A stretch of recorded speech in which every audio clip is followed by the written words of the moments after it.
Hi, and welcome back to another episode of Adoption in Focus.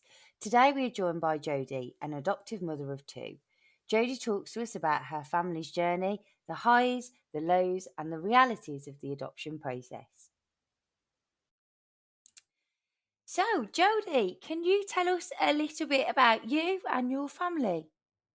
Yeah, so myself and my partner have been together for 12 years. We're a same-sex couple.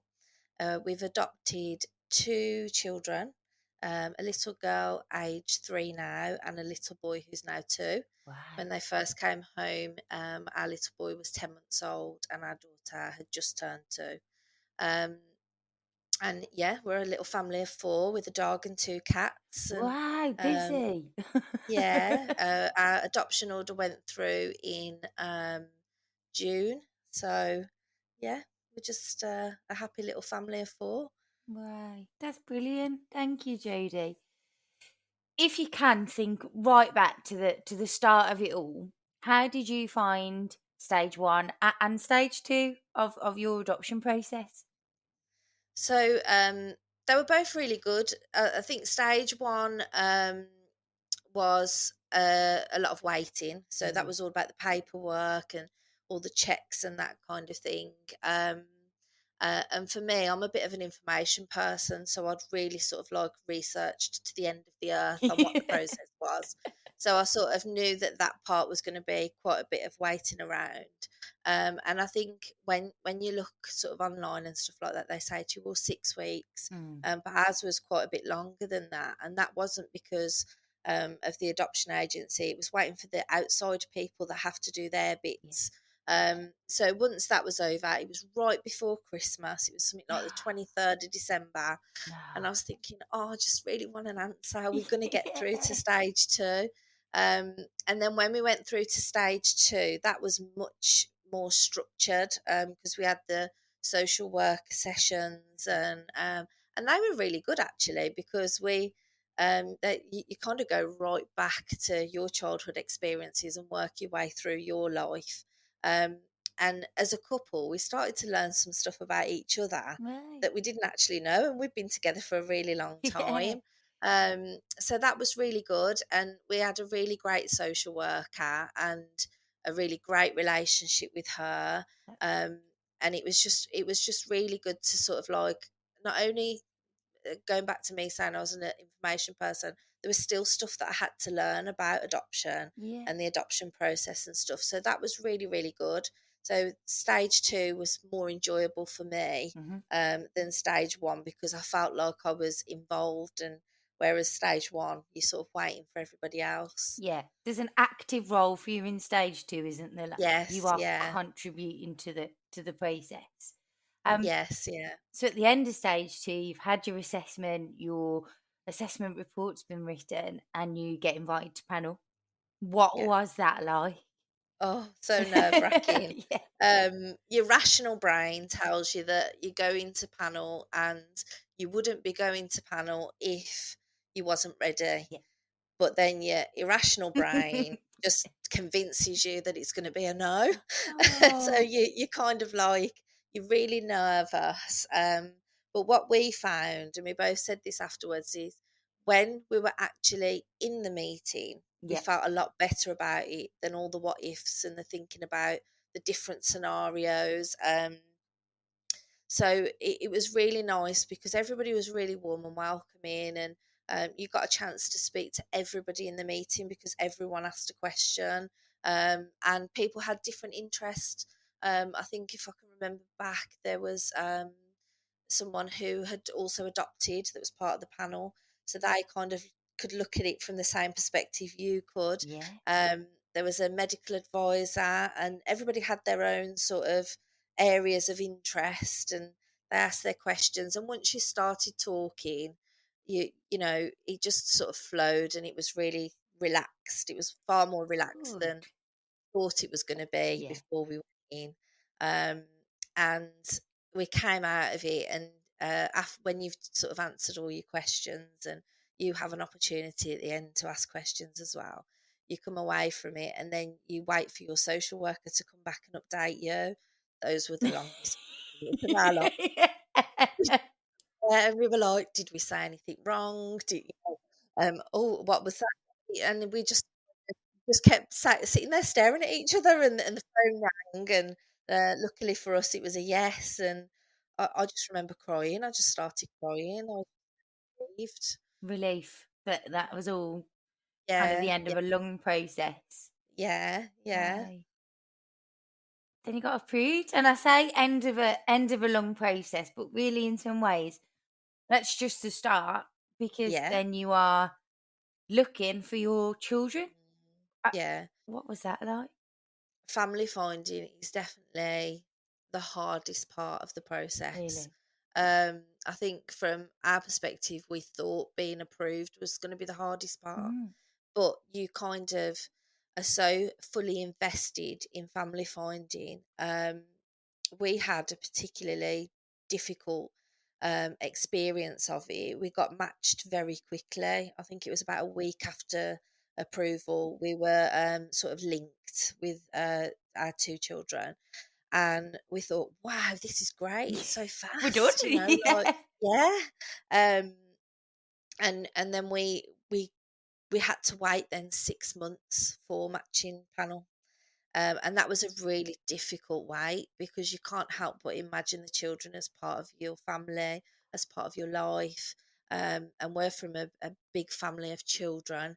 So every time there was an event or, you'd just be looking and thinking, oh, our two will be part of this soon. Yeah. Um, and the placing authority um, was a bit sort of not very organised. Okay. So it just piled on pressure for us because we kept thinking something's going to go wrong, Yeah. and we were fully invested in the children. We sort of loved them before they were ours Yeah, because absolutely. and then to have to wait that long was really really difficult. Um, and at the time, when we first got their profile, it was our social worker that sent it to us. She sent us, I think it was 3 profiles. Um, and we then was also on Linkmaker. So we Okay. were looking at profiles ourselves. And we just kept coming back to the both of them. And There's even though something. yeah, yeah, and we did show interest in other Mhm. children, but the other children that we showed interest in, we didn't get any reply on Linkmaker, and that's obviously because those sort of social workers are getting so overwhelmed, probably with inquiries. Yeah. It's just not possible to answer all of them. But for us on the other side of it, we were thinking, why is no one answering us? Is our Linkmaker profile not good enough? And all that kind of thing. And then we had a phone call to say that the children's social worker was coming to visit us. That was nerve wracking. And we were like, oh Deep gosh, clean, deep clean. yeah, oh gosh. We cleaned the house within an inch of our, everything. And she was really lovely. She came out. She was actually, our social worker came to support us. And we'd had a switch in social workers because ours had left and we'd be allocated a new one. Right. So we were a bit nervous about that because we'd obviously built all of that relationship. But it turned out our social worker was fantastic. She was amazing Good. through the whole 6 months of waiting. She was so supportive. Um, and she came to visit, but she was an hour and 40 minutes late. So we thought, oh, she's Oh, not coming.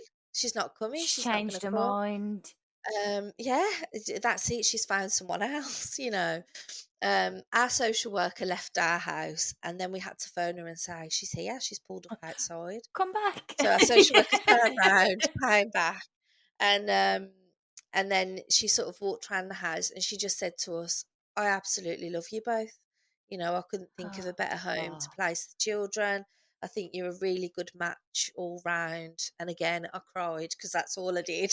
I just kept crying at everything. And she left, and we were just like, wow. And we didn't tell our family for a while because we were just like, one, this feels really special for us, but also we don't want to get anyone else's hopes up and something go wrong because that's what you do. You convince yourself something's going to go wrong, something's going to happen, and then we had to wait until the November for matching panel. But Wow. then prior to that, so our two were in two separate foster care placements, Okay. and um, the foster carers of our daughter was going on holiday, and they were going to put her into respite care. So the suggestion was get for us to be approved for early permanence, so that we could take her and then she could move in. And so we did that. We went through the another panel with our agency. We went through another panel, and even though you've been approved as an adopter, you're still a bit like, is this going to all go well? We Yeah. did that. All of our paperwork got sent to the placing authority and never got signed. So we were expecting her to come home in the August, I think it was, and we were just waiting and waiting and waiting, and there was nothing. And then they said, look, we're not going to do the early permanence. She's going to stay with a foster carer that's known to her. We're going to stick with the original November matching panel date. Mm. So then matching panel finally came, um, and we went to that nervous again. What's it going to be like? What are they going to say? And then we got approved, and I cried. That's what I do. And then it was a very, very quick turnaround.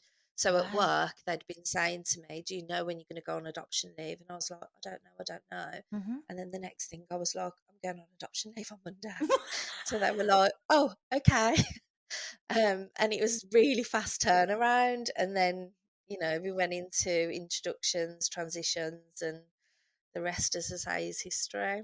But family finding was really, really emotional, and um, along the line, we've sort of met friends that have adopted as well through our prep training and stuff, and some of them have had um, quicker journeys than us. Some of them are still on their journey, and yeah, everyone you talk to, you just all sort of like can relate to each other on how difficult family finding can be. Yeah. You know, Can't imagine what it's like. How did you cope with that kind of delay and uncertainty? Like, are there any top tips you've got? How do you get through that? just be open and honest with your social worker. Don't be afraid to say this is really upsetting me. You don't always have to be strong. No. Um, and I think when you're going through the process of being approved, you don't want any cracks to appear, because you feel like, oh, if a crack appears, that's going to be something negative. And Yeah. it's not. It just shows that you're human, and and that it means a lot to you. And Yeah. like I say, we were really lucky with our social worker, because we had the switch, and we were worried, what if we don't gel with them? Cool. What if we don't get on with them? But it was the total opposite for us. We really did. And she was so incredibly supportive. And she would just phone us and say, how are you? Um, and it's, you can talk to your family and your friends, but sometimes you'll be having the conversation and you might say something like, um, I don't know, something that's related to the process, and they'll be like, what's that mean? And then you Yeah. have to explain that, and it kind of takes away the opportunity to vent, Yeah. because you're having to then explain what a step Yeah. is. Or so for our social worker, she obviously understands the whole process, so she was just able to really let us just let off steam and just vent, and be a bit cross and emotional and stuff like that. And she was just absolutely fantastic. Like, if I could nominate her for an award, I would, because honestly, Oh, sometimes I'll just be like, I'm fed up of this, and she'd be like, so am I. I I'm get fed up it. of it too. She could just relate to us, and she shared some of our frustrations with the organisation from the placing authority. And sometimes she says to us, I've been doing this for years and I've never seen this before, Mm. because she had a vast background of experience, and she was just great. So just talk to your social worker, and they'll be the one person that can really sort of relate to how you're feeling, um, and understand where you're coming from. And it's not a bad thing to say that something's getting under your skin or upsetting you, because you're only human. It's going to happen. Course. And this is one of the most emotional things that you'll go through the Yeah. process and finding your children. Mhm. It's so hard. Yeah, it is, yeah, but it's so worthwhile. That's always good to hear. Yeah, So, it's so worthwhile. so you went to matching panel, and then really fast turnaround, introductions are starting. Mm. What were they like? How did it feel? Insane, Yeah. insane. Um, you have a perception of introductions and transitions, I think, and um, ours was difficult because we were doing introductions in with two foster carers because they were in separate placements. Wow. Um, one of the foster carers was our daughter's foster carer. Absolutely loved her, Hmm. and I think if things would have been different, they would have wanted to have adopted her themselves, but their circumstances just meant they couldn't.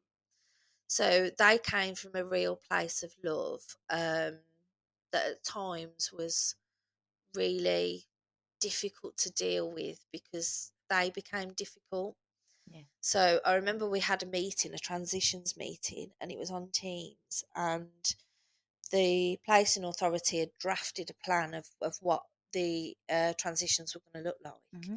And the foster carers were sat in there, can't do that, can't make that Oh, date, I'm not available. And our social worker stepped in and she said, right, can I just ask, can you guys go away, have a conversation about this? We're going to leave the meeting. We're going to give you, I think it was 30 minutes, and then we're going to come back. And we did that, and we were just like, oh, this isn't going to happen. It's not going to happen. They're again, not you're back in available. that worst Yeah, case back in that thinking. Yeah. headspace. And 30 minutes passed, and then we went back onto the meeting, and I think they'd had a really serious chat, and the plan was could have been better, but they were available, and we were able to go to them. So I remember that first drive. We went and met our daughter first, and then the next day we did our son. And we were driving there, and it was about a 50-minute drive, and we didn't speak. We didn't talk to At each other. all. We were just in the car, and my partner does all the driving. So I was just sort of sat there. I couldn't go on my phone. I felt like I had car sickness, and now I know it was Wow. nerves. Yeah. But we got there and we were early, so we went for a little drive around the local area, Yeah. um, and we just sat in the car. We just like, oh, it's 5 minutes, and then we drove up, parked outside the house. We got there and we were expecting quite a cold um, response when we got there, because of sort of the difficulty in planning the transitions. And then prior to that, we were in like a WhatsApp group with the foster carers, and we were sending messages, how are the children today? And we'd get fine. Or we'd say, have you got any nice plans today? No, school run and shopping. And we just couldn't get Get a any connection. information. You learn quite a lot about finding out things like what sort of products do they use at bath time, Hmm. so you can buy the same at home. And so we were asking questions like that, just any generic children's shampoo. Like, I And this don't know was why you're over asking a me. 6 month period that you were Yeah, doing that. yeah. Wow. So we were just like, we were really expecting it to be really frosty when we got there. And I remember ringing the doorbell, and it felt like it took ages for the door to open. And then when the door opened, foster carer was there and our daughter was there. And I Oh, remember not even looking at foster carer, just looking at her and just thinking like, oh my, we're here. Like, yeah. I feel Yeah. like I can get I emotional now. same. We're here, like, there you are. Like, we've been waiting all of this time. And we went in and we had a really good chat with foster carer actually. And she just sort of said, look, I think you've got caught in the crossfire. We had some of our own issues that we were dealing with. And um, we obviously love the bones of our, if things were different, we would have wanted it to remain with us. And we sort of felt that we kind of turned a corner with them, and it was really warm, welcoming, and I can't fault them. They were great while we were there, and we got time to spend with our daughter. And that was just amazing. And then the following day, we got to go and meet our son. And again, he was a little baby crawling around on the floor. So we got to foster carer's house. Felt a little bit more relaxed the second day because we'd kind of um, crossed the bridge of that first knocking the door, this is what we're here for. And there he was. And I just remember we just walked in and, you know, he was just happy and playing, and we just played with him. Had a little chat with the foster carers. But what kind of made it a bit difficult for us was with my daughter, because she was a bit older, we'd done all of the transition books and stuff and given them to her social worker, but they hadn't made it to her. So when we Oh turned up, no. she obviously had no idea who we were.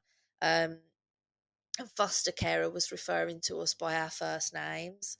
So Oh, I sort of said, um, I'm mummy, my partner's mum, can we yeah. refer to us as that? But my daughter was also calling foster carers mum and dad. Oh So it wow. was all a bit, What a so then it was tricky. trying to, yeah, it was trying to steer her to then call them by their name, us mum and mummy.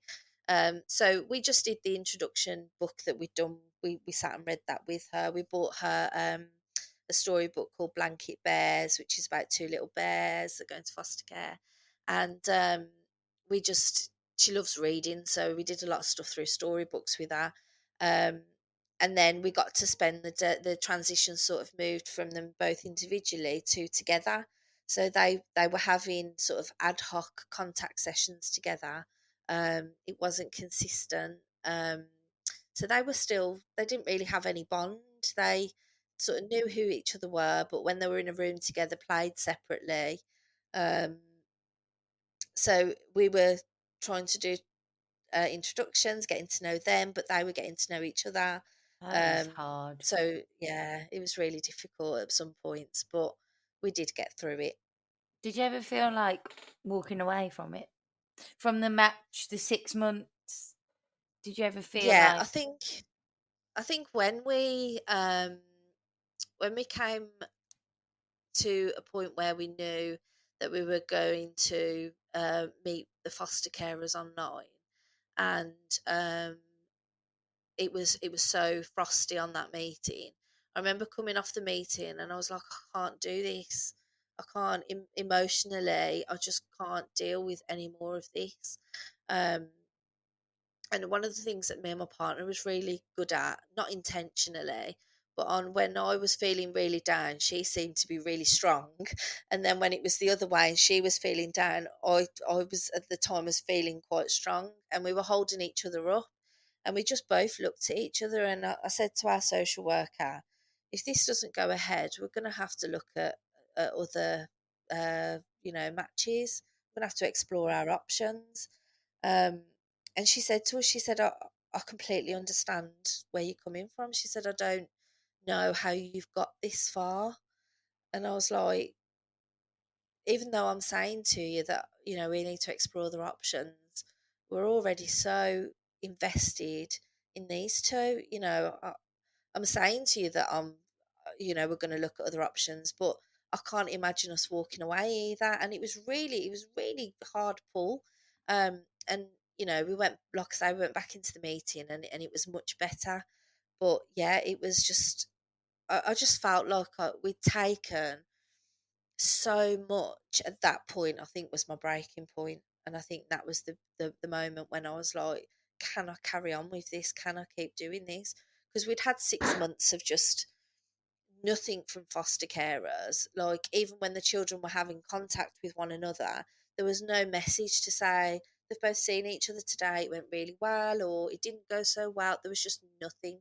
But then there was also conversations with the children's social workers where they were saying they're not interested, they're not messaging enough, they're not doing this, they're not doing that. Are you sure that they're the right couple? And we were wow. just like, we're messaging, but we're getting nothing back. And it's hard to have a conversation with somebody that doesn't want to talk to Yeah, you. of course. How do you do that? Um, so yeah, I think at that point I was just like, I just remember looking at my other half, and I just looked at her and I was like, I can't do this. I just can't Mm. do this. It's too much.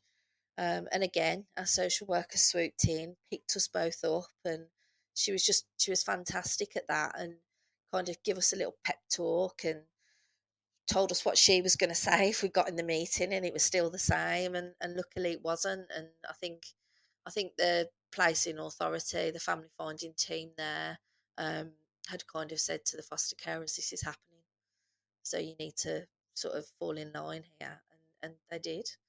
Um, but it was hard. It sounds so difficult because you're not only managing your own emotions, worrying about how the kids are going to be feeling and take it, but you're also managing all of these adult reactions as well.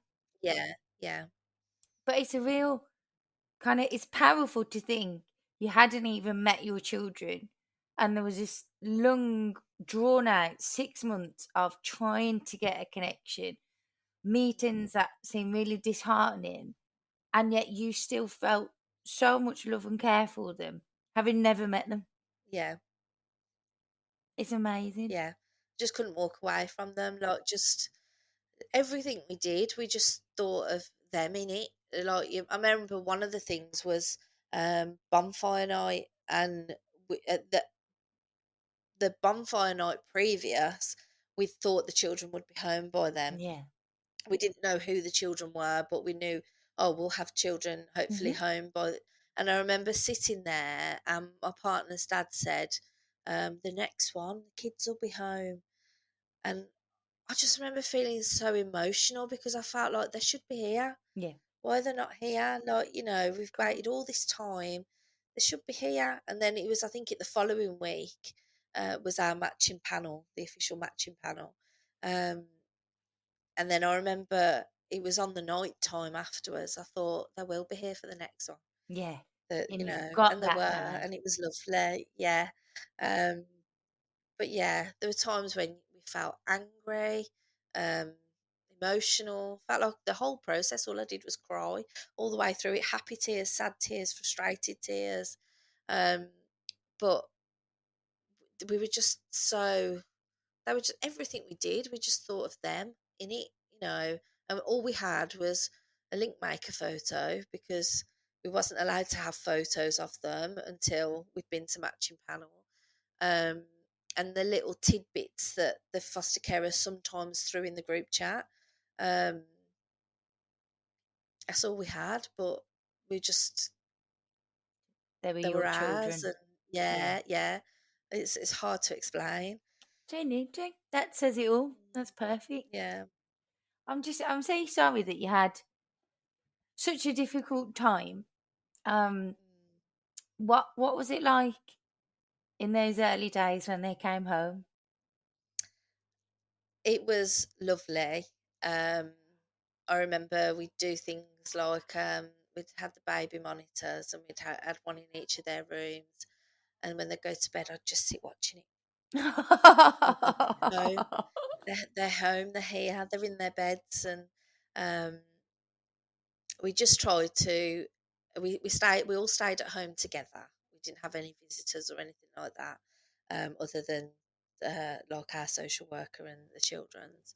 And we just tried to work on their bond first and then our bond after. And it was just so surreal to think we've waited all this time and now you're here. Here you are. And you just couldn't help but just stare at them and just like cuddle them, and and then but you really, you don't want to be too much because it's all very strange for them, but and it was just beautiful to just all be together finally after all that wait.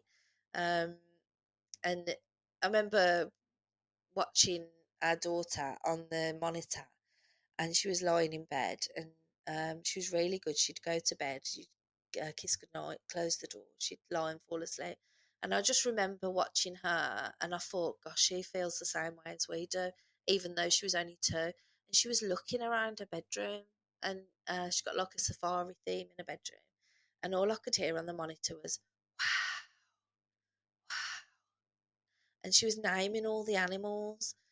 And I thought, God, you obviously think of the children in the process, but for us, this is so like, you're finally here. We're so pleased to have you here. But for them, it's so different.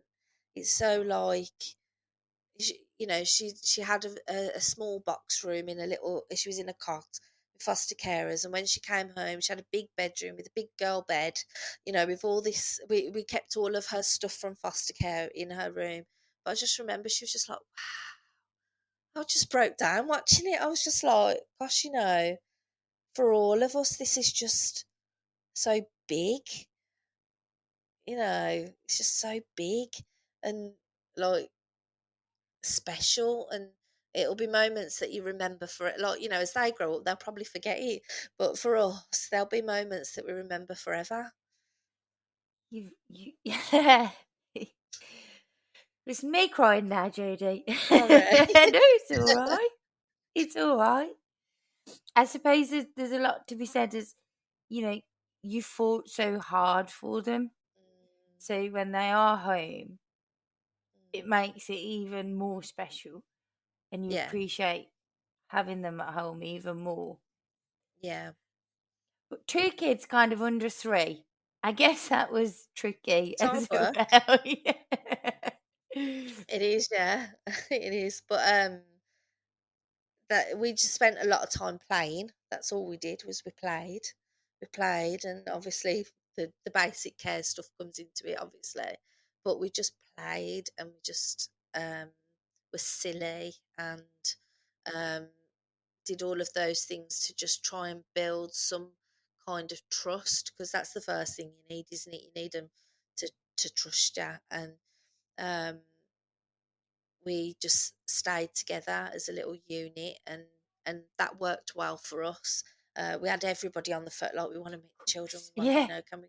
But we just sort of said, no, you just need to give us some time. And um, it's hard work. Our son didn't sleep, Oh, and he typically not been great sleeping from when he was born. So um, he didn't sleep, so we were tired as well, up through the night. And we both got decent leave, so I took the full adoption leave, and my partner, she ended up with, I think it was 6 or 8 weeks, wow, which that's was good. great.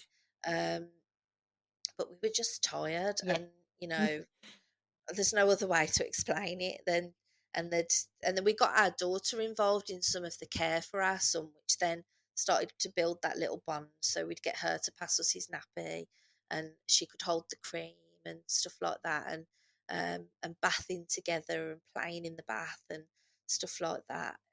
But it was just a blur. It was Yeah. just, you were just getting from one day Yeah. to the next. There was no routine, there was no structure. The only thing that was really, really structured was bath time and bedtime, because we wanted them to have that. But otherwise, we were just getting through the day and trying to.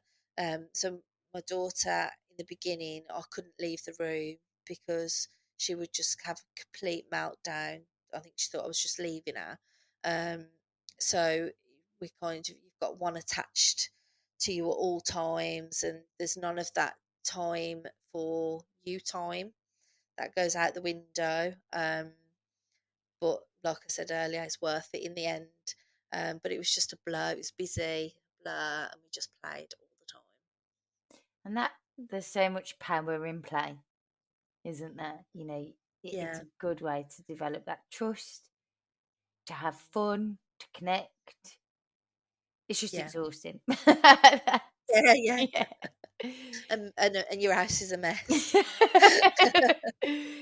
As kids, it Yeah. happens, doesn't it?